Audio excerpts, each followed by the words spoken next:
Bom dia, parentes! Eu me chamo Iago Queiroz, sou do povo Caigangue, do povo Funiô, e com muito prazer começa agora o programa Olhares Indígenas, o web noticiário da Arpinsul. E no Olhares de hoje você confere os dados atualizados da Covid-19 no Brasil e nos 3 estados da região sul. O lançamento do plano emergencial da APIB, povos indígenas no oeste do Paraná e a retomada dos territórios tradicionais. E também, no nosso espaço cultural de hoje, ouviremos uma música da juventude Nengá, da terra indígena Apucaraninha.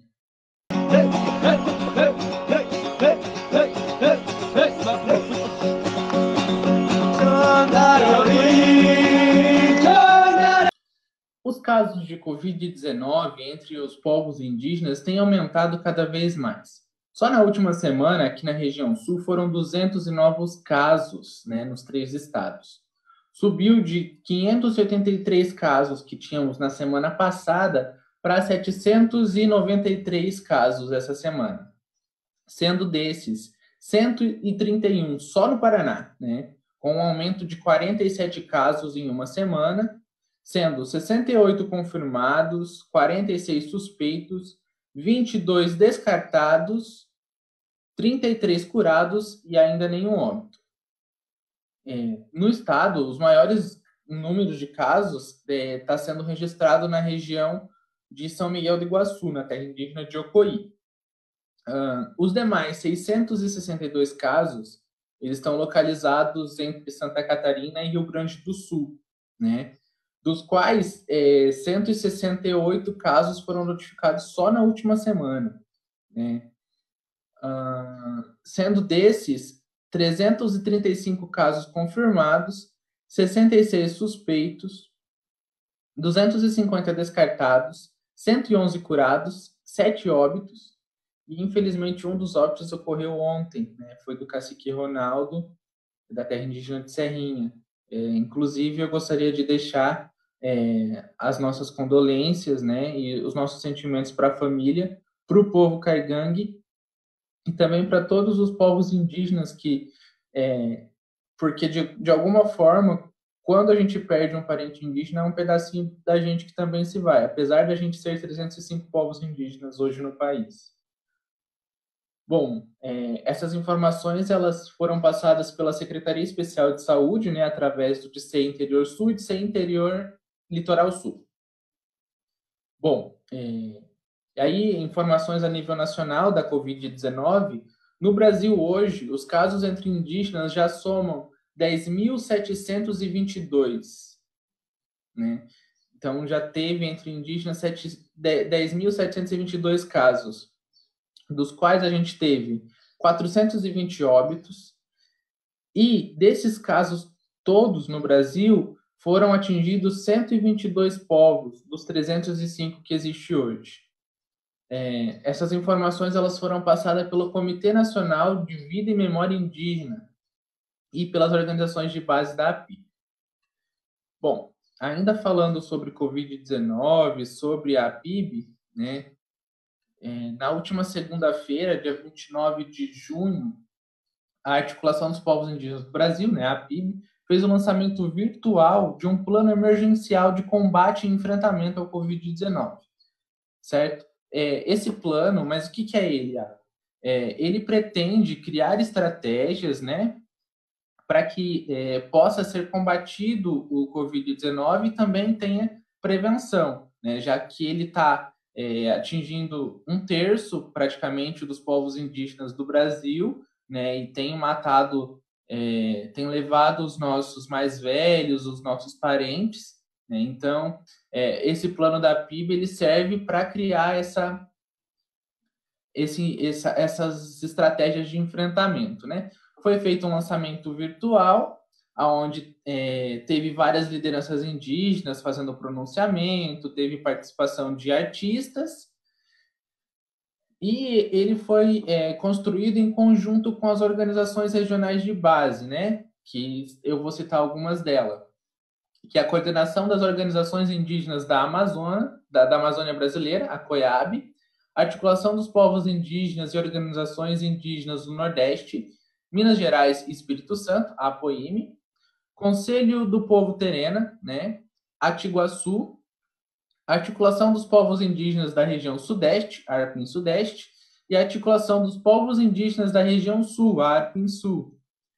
Foram apresentados os dados, né, de cada território, de como está sendo esse enfrentamento, quantos casos positivos, e também né, como tem sido, como as comunidades têm feito essas estratégias de enfrentamento. E aí, com base nesses dados, né, com base nessas informações, foi construído o plano emergencial da PIB, pensando nessas estratégias. Bom, o documento, ele, além de criar estratégias, né, para o combate e prevenção do coronavírus, ele traz traz denúncia de descasos com os povos indígenas. Então, assim, a gente sabe que tá acontecendo, tem bastante povos contagiados, né, que já tiveram o contato com o vírus, que tem bastante parentes, e de que forma que a Secretaria Especial de Saúde está dando assistência para esses povos. A gente tem um espaço preparado com respiradores, com leitos de UTI. Então, assim, esse documento tem essa intenção, né, de trazer não só as estratégias, os planos de prevenção e combate, mas também trazer essas denúncias de descaso com os povos indígenas. Bom, o principal objetivo do plano é, através dessas medidas de enfrentamento, evitar o extermínio dos povos indígenas diante dessa doença que assombra o mundo. A gente percebe que, durante os 520 anos que a gente sofreu o contato com o não indígena, né, que o país foi invadido pelos portugueses, a gente percebe que, ao longo desse período, os não indígenas, né, os colonizadores, eles têm uma intenção de exterminar os povos indígenas, né? E assim, seja através de doença, seja através dos garimpeiros, seja através da exploração das terras indígenas. Então, a gente precisa criar estratégias de enfrentamento para que a gente possa impedir esse extermínio, né? Esse genocídio. E essa doença é uma ameaça, né? Ela pode causar o extermínio dos povos indígenas. Bom, hoje nós vamos ouvir um canto caigangue da Juventude Nengá, lá da terra indígena Apucaraninha. Bom, e que essa música, né, dos parentes, a gente possa ouvi-la e renovar as nossas energias através dessa música, desse canto tão bonito, né? E que a gente possa renovar as nossas energias para continuar na luta diante dessa doença que está matando o nosso povo. Bom, e aí no próximo bloco a gente vai receber o cacique Ilso lá do oeste do estado, ele é Guarani, ele vai falar sobre as retomadas do território tradicional no oeste do Paraná. Bora ouvir a música?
Bom, a gente está enfrentando algumas dificuldades técnicas para o cacique entrar, né? Mas dentro de alguns minutos a gente já vai ter conectado com ele para poder falar ao vivo, tá? Só mais alguns minutos. Bom, vocês conseguiram ouvir a música? Como foi? Né? Eu sempre me sinto renovado quando eu ouço um canto, seja Guarani, seja Caigangue, principalmente assim dentro das casas de reza Guarani, eu sempre me senti muito bem, sabe? Eu conheci algumas no oeste e algumas aqui na região norte, né, com os Guarani Andeva, e é sempre muito bom, assim, é um momento muito é uma conexão espiritual que eu não sei dizer, sabe? Mesmo não sendo Guarani, mesmo sendo Caigangue e Funiô, a conexão espiritual que a gente tem dentro de uma casa de reza, ouvindo um canto Guarani, ouvindo uma reza Guarani, participando, é uma sensação indescritível, assim, né? E acho que quando eu conheci as terras indígenas do Oeste, eu fui como colaborador de um projeto, né? E aí eu pude conhecer algumas casas de reza e o acolhimento, a conexão que eu tive lá foi tão empoderadora que me fez continuar e terminar o meu curso, sabe? Eu estava no terceiro ano de jornalismo, estava bem desanimado, estava pensando em desistir. E aí esse foi o pontapé, assim, que eu precisava, sabe? Essa reconexão que eu precisava para continuar, e aí continuei, eu participei daquele projeto mais uma vez, entrei em outro que trabalhou com educação escolar indígena aqui no norte do Paraná, né, com as cinco terras indígenas aqui. A gente montou um documentário que está em processo de edição, está bem bacana. O projeto se chamava Nhanderecó em Cairó. Esse foi o nome que nós, participantes indígenas, resolvemos dar para ele, porque o nome não indígena era assim, de 3 linhas, era bem difícil de decorar. E a gente escolheu esse nome, né, esse apelido, porque para além de ficar mais fácil, a gente ter, né, uma identidade indígena dentro do projeto. E foi super bacana, porque Nhanderecó em Cairó, Nhanderecó é nosso jeito em Guarani. E em Cairó é o nosso jeito em Caigangue também, né? Então a gente teve a representação dos dois e foi um projeto muito bacana, né? Foi um aprendizado assim que a gente leva para a vida toda. Eu escrevi meu TCC com base nesse projeto, né? Sobre a minha etnoparticipação e etnojornalismo que envolvia a participação dos estudantes indígenas dentro do projeto, né? A equipe era constituída por não indígenas e por indígenas, né? E foi um momento assim, foi uma participação, né, muito importante que eu até comento que foi um momento empoderador para mim, principalmente, mas acho que para toda a equipe, e é uma coisa que a gente vai levar para a vida toda, sabe? Seja no âmbito pessoal ou profissional. Bom, mas já estou falando bastante sobre mim aqui, a ideia não é essa. Deixa eu ver se o Cacique está conseguindo entrar. Só um minutinho, pessoal. Bom, acho que ele já está entrando. Enquanto isso, como que vocês estão passando essa quarentena? Deixa aí nos comentários como que está sendo esse processo, né? Para os parentes que estão na terra indígena, como que está sendo ficar dentro da comunidade, né? Ter esse isolamento. E os parentes que estão na comunidade e que têm casos de Covid-19, como que está sendo? O combate, tem isolamento, como que é? Né? Porque eu estou numa realidade urbana, né? Eu estou vivendo na cidade, então a minha realidade é um pouco diferente, mas eu queria, até para a gente poder entender um pouco, né, como que está sendo para os parentes das comunidades, porque assim, eu vejo os comentários, né, eu vejo os parentes falando, eu vi que o pessoal, acho que em Santa Catarina, né, montou uma estrutura no colégio com camas do exército, né, toda uma estrutura para poder isolar os parentes que estiverem contaminados, né, que estiverem com Covid-19, até para não se espalhar para o restante da comunidade. e para ter uma estrutura melhor de tratamento, né? E também aconteceu isso no oeste do Paraná. Eu até esqueci de comentar na parte que a gente estava falando sobre os dados, mas quinta-feira, 33 parentes saíram do isolamento, né? Eles foram curados lá no oeste. E acho que isso é importante dizer porque assim que teve os primeiros casos, que foi repentino, sabe? Eu lembro que na terça-feira eu tinha recebido as informações, não tinha nenhum caso. Na quarta já tinha 13 e até o sábado já tinha 57. E a ação das lideranças foi muito importante lá, porque o cacique, ele, desde o primeiro momento, ele já planejou um isolamento, né, na escola, com estrutura, com cama da Defesa Civil, né, com uma barraca, uma estrutura toda preparada, né, e a gente vê que isso foi fundamental, porque em duas semanas, quase três, a gente teve mais da metade dos casos, né, curados. E não teve nenhum óbito, né? Graças a Deus, graças a Nanderu, Topem. Dos 68 casos que tem hoje, 33 foram curados, né? E assim, por mais que a gente tenha 40 casos ainda esperando o exame, né, suspeitos, eu acho que ter 33 assim curados, né, dado a essas estratégias, né, dado a esse isolamento, a esse tratamento mais atencioso, eu acho que é um avanço muito grande e acho que também pode servir como espelho, como incentivo para as outras comunidades também, né? Porque, assim, eu sei que tem alguns parentes que estão já se preparando mesmo antes de ter contágio, eu sei que tem alguns que têm essa consciência, mas pode ser que alguns não tenham essa consciência, né? Pode ser que eles imaginam que seja uma brincadeira, que seja uma falácia, né? Como eu já ouvi muitas pessoas dizerem, isso não indígenas, né? De que isso é uma invenção da mídia, uma invenção do governo. Eu acho que se chegou a uma situação de ter 420 mortos indígenas, né? Por essa doença não é uma brincadeira, sem contar que sem ser indígena, né, os não indígenas passaram de 50 mil mortos no Brasil. Então eu acho que não é uma brincadeira, né?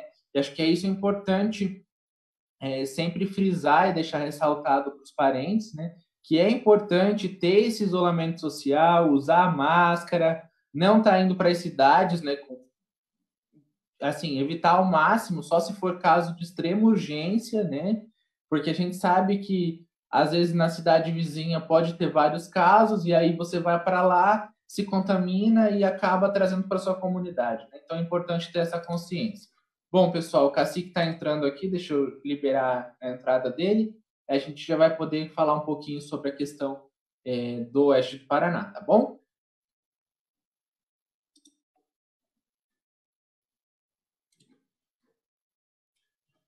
Tá entrando ainda, vamos lá.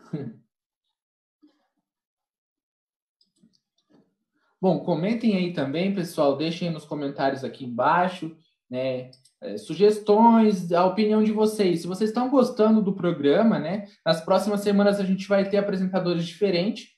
Essa semana já teria, mas teve o ciclone em Santa Catarina e 3 dos nossos colaboradores são de lá, né, 3 dos nossos parentes são de lá. E aí teve toda essa questão, teve o falecimento de um parente ontem, então não conseguimos. E também vai ter parentes a nível nacional também. Entraria uma matéria hoje do Tarisson, lá do Acre, o Tarisson Naua. Só que por problemas técnicos a gente não conseguiu, mas entra na próxima edição, tá bom?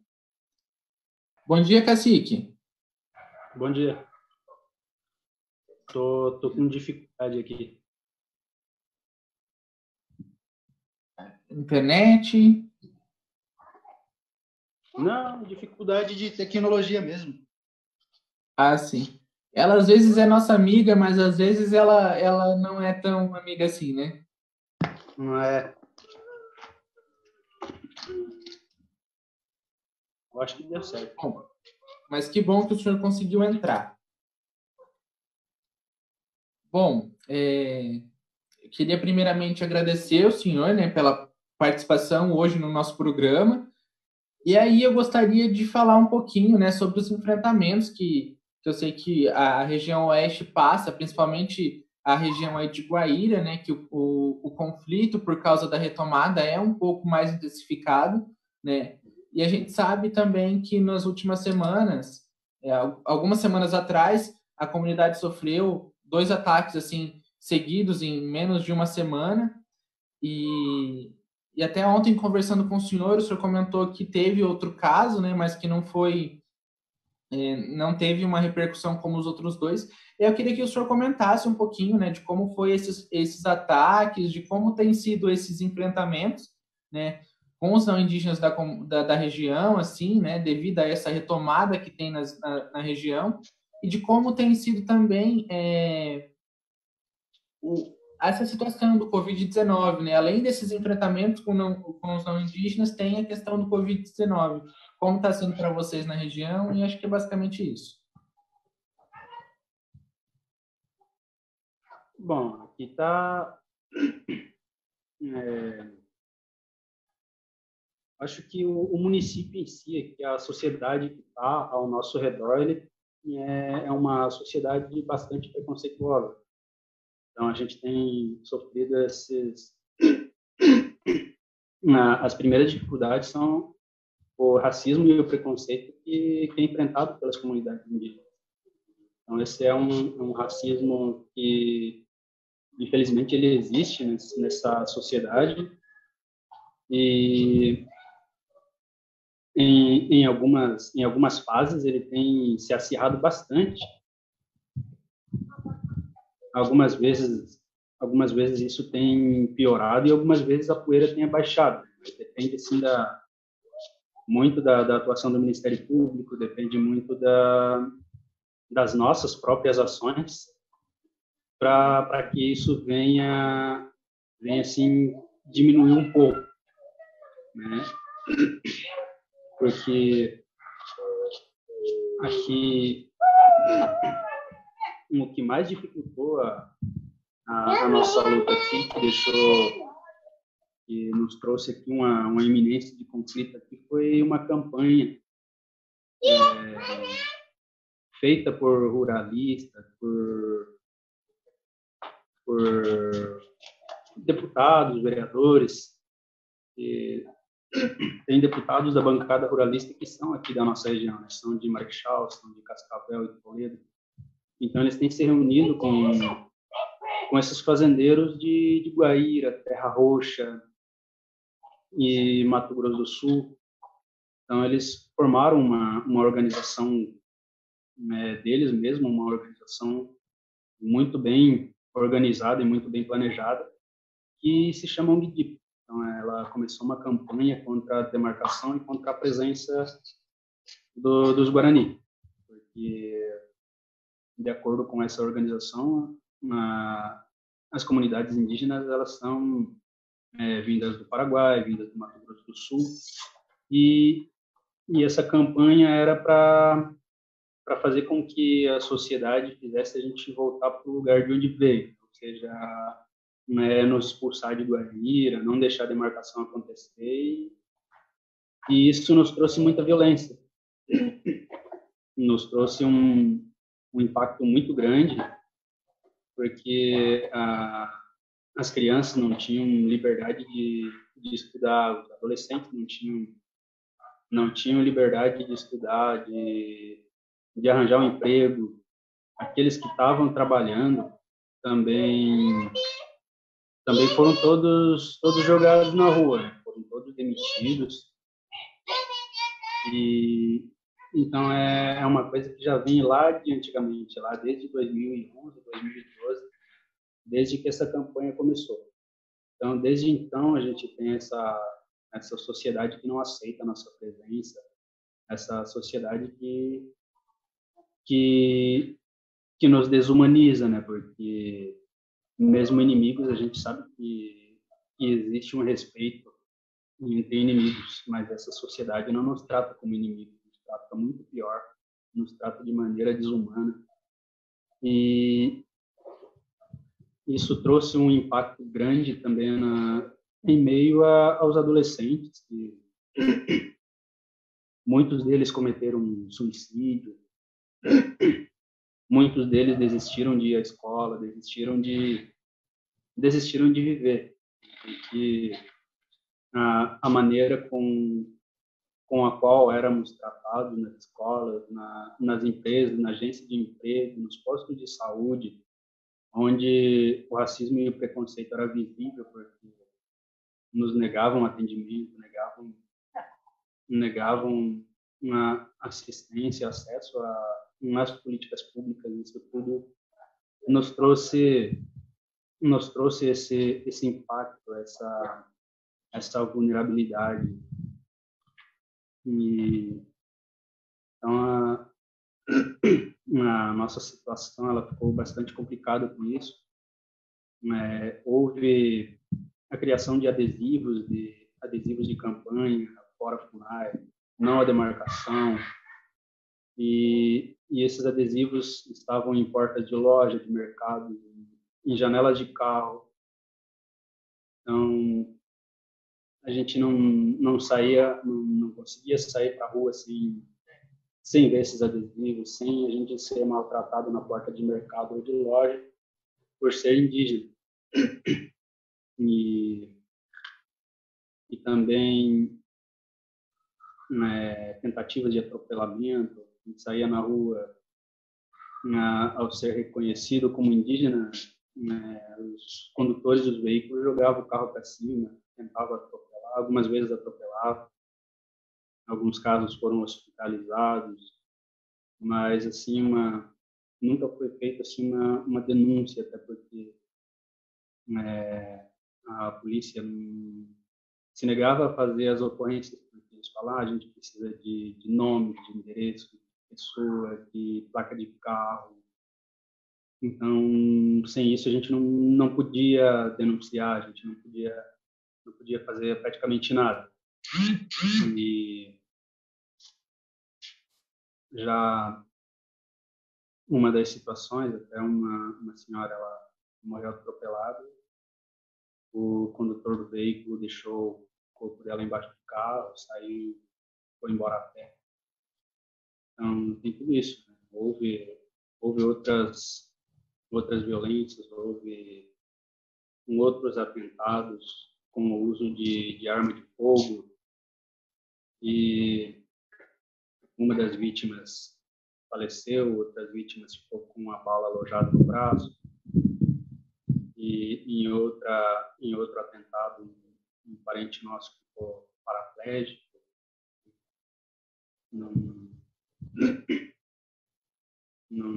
Não teve outra saída, não teve investigação, não teve nada que pudesse assim levar os culpados a ser punidos. Então isso tudo ele tem nos complicado, tem trazido para nós um problema psicológico junto com os adolescentes aí. E a gente segue lutando, né? Segue nessa luta, enfrentando tudo isso. Algumas vezes a poeira baixa, né? Como eu disse, esses adesivos eles diminuíram com muita luta. A gente teve reunião com o Ministério Público, com a Prefeitura, mas a princípio isso não resolvia nada. Até que uma das nossas comunidades, eles se reuniram e saíram na rua desadesivando os carros. Passavam na rua, tiravam os adesivos, passavam, tiravam de outro carro, até ele ser parado pela polícia. A polícia parou eles, falou que eles não podiam fazer isso, que era crime, que não se pode tocar no patrimônio das pessoas. Negociaram com as lideranças e a partir daí isso diminuiu, porque eles falaram que se isso não diminuísse eles iam voltar para a rua e iam fazer tudo de novo. E então com isso ele diminuiu um pouco. O Ministério Público instaurou vários inquéritos, vários processos, chamando as escolas, chamando as empresas, a Câmara de Vereadores, para que eles estivessem respondendo o porquê das camisetas que dizia o Brasil produz pé de socorro, porquê das lojas colocar nas vitrines ou nas portas, né, não a demarcação, sendo que isso é uma coisa que não tem nada a ver com loja, não tem nada a ver com farmácia no mercado. Então, com isso diminuiu. Hoje ainda existem alguns adesivos parecidos, mas são muito poucos, são as pessoas que são ligadas ao sindicato, são ligadas à saúde, que ainda possuem esses adesivos. Né? E a faixa que tinha na entrada da cidade, né, dizia invasão indígena não combina com ordem e progresso. Então, ela também foi retirada da entrada da cidade de Guaíra. Estavam nos 3 municípios, Guaíra, Terra Roxa e Palotina. Então, algumas das nossas ações trouxe alguns resultados positivos, mas trouxe muita inimizade com a sociedade. Porque com o início dos estudos para a demarcação, esses deputados da bancada ruralista, eles fizeram reunião no município de Guaíra, e a rádio também dizia que os moradores de Guaíra iam ser expulsos de suas casas, que a cidade de Guaíra ia se tornar terra indígena, que a FUNAI ia demarcar a cidade. Então, isso nos trouxe muita inimizade. A gente não tinha essa liberdade de sair na rua, porque as pessoas mostravam assim arma de fogo, né, ameaçava. E então a nossa luta ela já teve mais árdua. Essa época de pandemia, de certa maneira, ele inibiu um pouco essa violência, porque antes da pandemia, a Justiça Federal de Guaíra mandou a FUNAI se abster de todos os processos de demarcação que já foram iniciados aqui em Guaíra, em Terra Roxa. E com isso a FUNAI anulou o RCID, que tinha sido publicado ainda no ano passado. Então, em menos de um ano, a FAEP, a Federação da Agricultura do Estado do Paraná, entrou com uma ação pedindo a anulação e a suspensão da demarcação. E a Justiça mandou a FUNAI se abster, parar de todos esses processos, e a FUNAI foi e anulou o processo. Aí com isso, as violências eles começaram de novo. Tinha comentários nas redes sociais, já tinha alguma coisa na rádio que falava que a demarcação foi anulada, que eles estavam ganhando, e a galera começou a comentar que já podia tirar os vagabundos das terras, que podia mandar embora os paraguaios. Então a gente teve esses tipos de comentário, algumas postagens assim bastante racistas, né, nas redes sociais, e a violência começou, né? Primeiro foi no assassinato do Demilson Avelar Mendes, que foi morto a pedradas aqui num bairro vizinho, e o corpo dele foi encontrado próximo às divisas da aldeia. Já outra violência também foi agressões aos indígenas que estavam na cidade. Eles estavam na cidade, ou estavam num bar, ou estava de passeio mesmo, eles eram agredidos fisicamente. Eram hospitalizados. Um deles foi agredido num bar, e e outro foi agredido na rua. Houve também o atropelamento do Fabiano Gonzalez, que aconteceu no centro da cidade. E tudo isso ele vinha piorando, né? Porque essa violência ela vinha sendo mais visível. Um não indígena entrou na Tecoagou, ameaçando, gritando, falando que queria saber onde o cacique mora, queria saber de um indígena que supostamente tinha entrado na casa dele, que eles tinham batido nele. E a gente procurou por essas informações, a gente procurou por esse indígena que supostamente teria sido machucado, mas a gente não encontrou ninguém, não deu falta de nenhum parente. E ele entrou na aldeia dizendo que queria encontrar ele, porque ele tinha entrado na casa dele. E eles tinham pegado ele e batido muito nele, que ele não estava bem. Ele estava com a cara toda quebrada. E a gente não encontrou e não soube também de outras comunidades. As outras comunidades não informaram a falta de nenhum parente, apesar das buscas que foram feitas, não deu por falta de ninguém, não encontrou ninguém machucado também. E isso também repercutiu aqui no oeste do Paraná, em Itaipulândia, Diamante do Oeste, São Miguel do Iguaçu, onde também foi assassinado um indígena que era Diamante do Oeste. Ele foi morto em uma emboscada junto com outros indígenas. Os outros indígenas ficaram feridos. Um deles até ficou com a saúde debilitada. E um outro indígena de São Miguel do Iguaçu foi assassinado a facada. Então a gente percebe que isso ele repercutiu aqui no oeste do Paraná.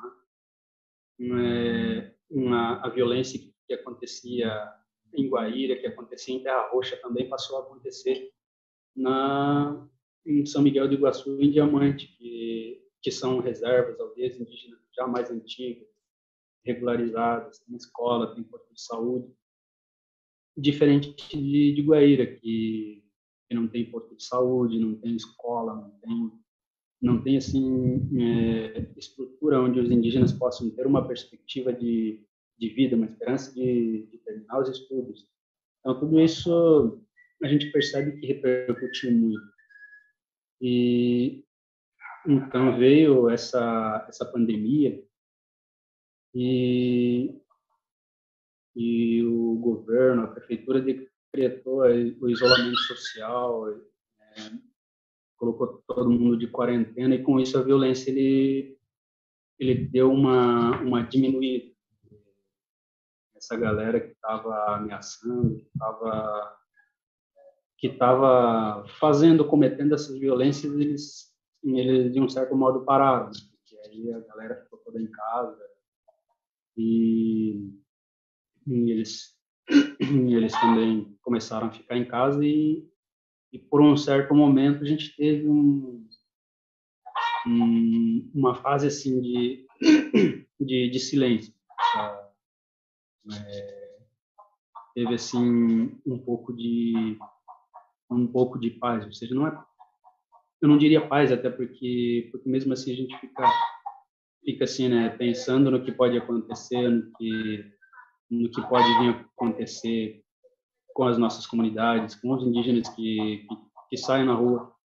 Então, os indígenas já viviam assim em confinamento, já estavam assim sem sair na rua, sem ir para a cidade, devido ao preconceito e ao racismo.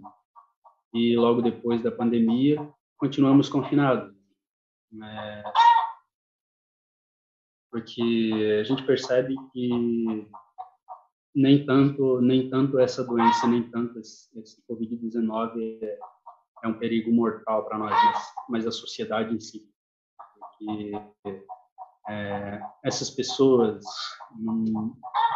não sei dizer se são ligadas a fazendeiros, se são ligadas comerciantes, eu não sei dizer, mas tem assim esse ódio contra os indígenas. Então, é isso que nos traz um perigo muito maior do que essa dor. E então, depois ainda dessa pandemia ter dado uma trégua, assim, vamos dizer, que já não tinha tanto caso grave,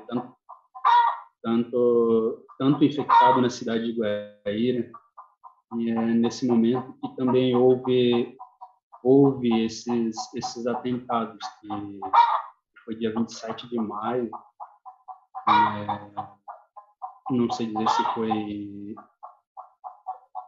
por volta das 10, 11 horas da noite, que um veículo que vinha da cidade em direção à vila, porque a nossa comunidade ela fica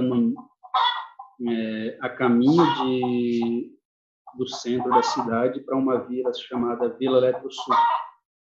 E nesse percurso de Guaíra para a vila,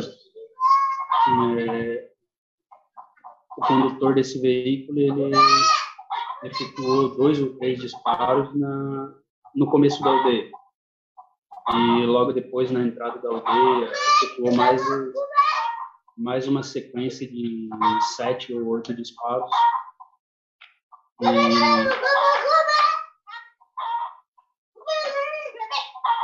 seguindo em direção à vila, no final da aldeia, mais uma sequência de disparos, mais uns 7 ou 8 tiros.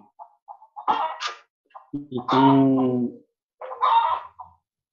a princípio a gente não deu muita atenção, porque na Vila Eletrosul a gente sempre ouve tiros, ouve sempre disparos, mas passado uns 10 minutinhos esse carro voltou pelo mesmo trajeto, nos mesmos pontos, ele efetuou novamente esses disparos de arma de fogo.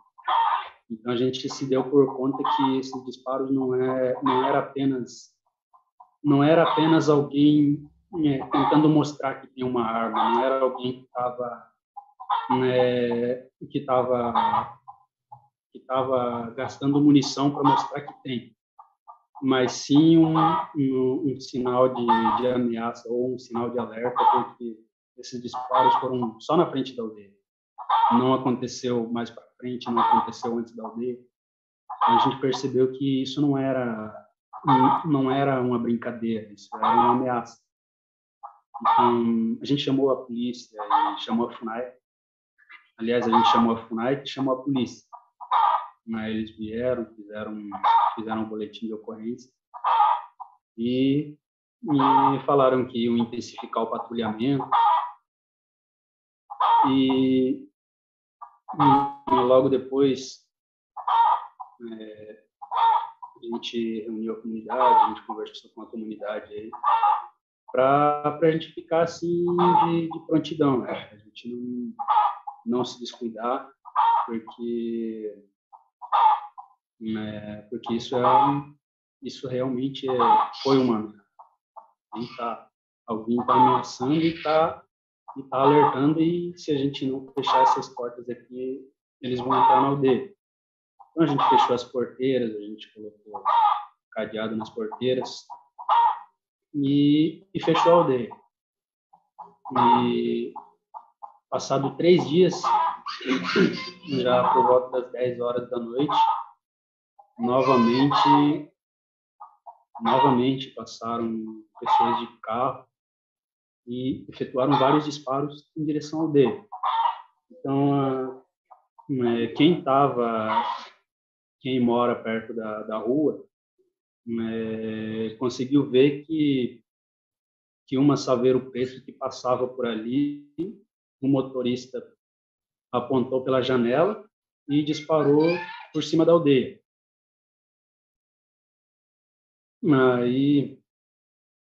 Aí a gente chamou a polícia, mas só que daí a polícia nessa ocasião eles já não vieram. Falaram que iam vir, mas eles não vieram. E a gente chamou a FUNAI também, mas também não vieram, porque o servidor da FUNAI estava de quarentena também, e aí ele não podia sair, não podia vir para a aldeia e a polícia também não veio. Logo depois a gente tentou registrar isso na delegacia, mas não obteve sucesso, porque não tinha atendimento ao público, que eles estavam atendendo só flagrantes e Maria da Penha, que teria que ser feito por uma delegacia eletrônica.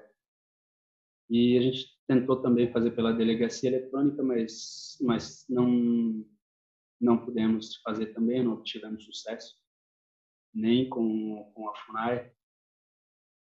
Então, isso ficou, vamos dizer que isso ficou por isso mesmo. E passado uns dias, faz mais ou menos umas 3 semanas, e a gente teve reunião na comunidade, e durante essa reunião a gente ouviu disparos na entrada da aldeia, foi por volta das 9 da manhã. E como a gente estava em reunião, a gente não viu quem podia ser, não viu se era carro, ou se era moto, ou se era gente andando a pé. A gente não conseguiu ver. E só que dessa vez a gente já não chamou a polícia, porque a gente não tem assim muito sucesso quando chama a polícia, né? Às vezes vem, às vezes não tem.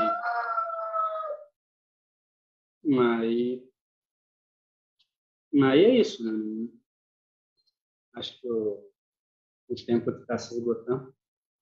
É isso que a gente tem enfrentado. A gente se estendeu um pouquinho, mas eu não queria interromper, porque é importante que a gente exponha essa situação que está acontecendo no Oeste, né? Até para dar uma visibilidade, para ver se a gente consegue que isso não aconteça de novo, né? Porque eu acho que ordem e progresso é essa, que para ela existir, ela precisa exterminar os povos indígenas, os povos que já viviam aqui há milênios, né? É como você falou uma vez, essa sociedade que se diz civilizada, né? Como que ela é civilizada se ela ataca e mata nossos parentes? Bom, mas eu agradeço o seu depoimento, Cacique. Eu acho que é importante, né? Esse espaço aqui do nosso noticiário, ele serve para isso, né? Ele é para dar visibilidade para as nossas questões, para o povo indígena, né? Então, ele está sempre aberto para as lideranças, ele está sempre aberto para ouvir, né? E para dar essa visibilidade. Acho que o Marciano está na sala também para falar alguma coisinha, fazer uma fala agora no final também. E eu queria só agradecer mesmo por ter entrado, né, pela disponibilidade de falar, de dar visibilidade a essa questão que vem acontecendo, e a gente sabe que é muito grave, né, principalmente aí na região oeste. A gente sabe que coisas desse tipo acontecem no país inteiro, né? Tipo a Amazônia com os garimpeiros, mas claro, não se compara, né, com essa ameaça do Oeste também. E é basicamente isso, Cassi, que gostaria de agradecer a sua participação.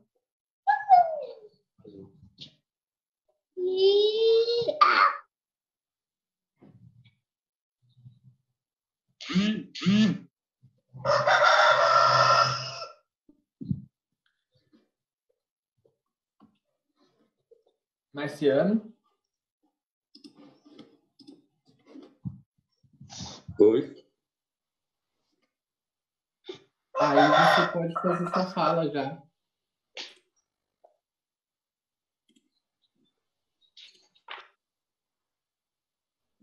Tô pronto já. Pode falar. Então, bom dia a todos e a todas, aos parentes, aos nossos amigos que estão aí assistindo. só para encerrar aí mais uma edição do nosso programa que a gente está, né, que está indo ao ar todo sábado. Eu queria fazer algum comentário de algumas coisas dessa semana. Primeiro aí agradecer o Cacique Wilson aí, que a gente conhece a luta dele, nós somos companheiros de luta faz bastante tempo já, e dizer para ele que nós estamos juntos, né? A gente, tudo que um parente enfrenta, toda violência, todas as violações que um parente nosso enfrenta, seja qualquer lugar que for, né? Isso atinge todos nós, todos os povos indígenas.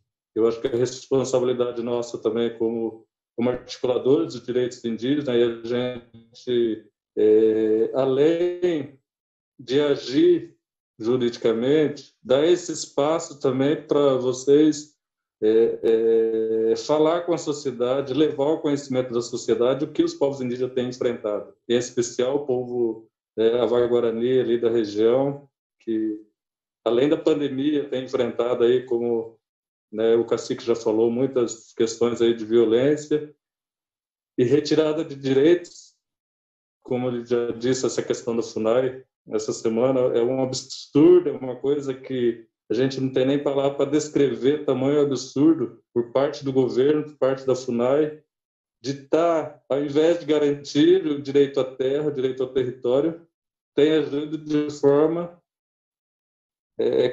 contrária a tudo isso, fazendo a vontade dos ruralistas, fazendo a vontade daqueles que são anti-indígenas, né, retirando, cancelando as ações de demarcação, ao invés de ir para frente, estão retirando, estão retroagindo toda a luta nossa, tudo aquilo que a gente defende. Então, isso é um absurdo. É muito importante também que a gente denuncie isso em todos os locais, todas as redes, e aí, da nossa parte das organizações, a parte da PIB também, da Alvorupá, da Arpinsul, a gente tem que agir de forma conjunta.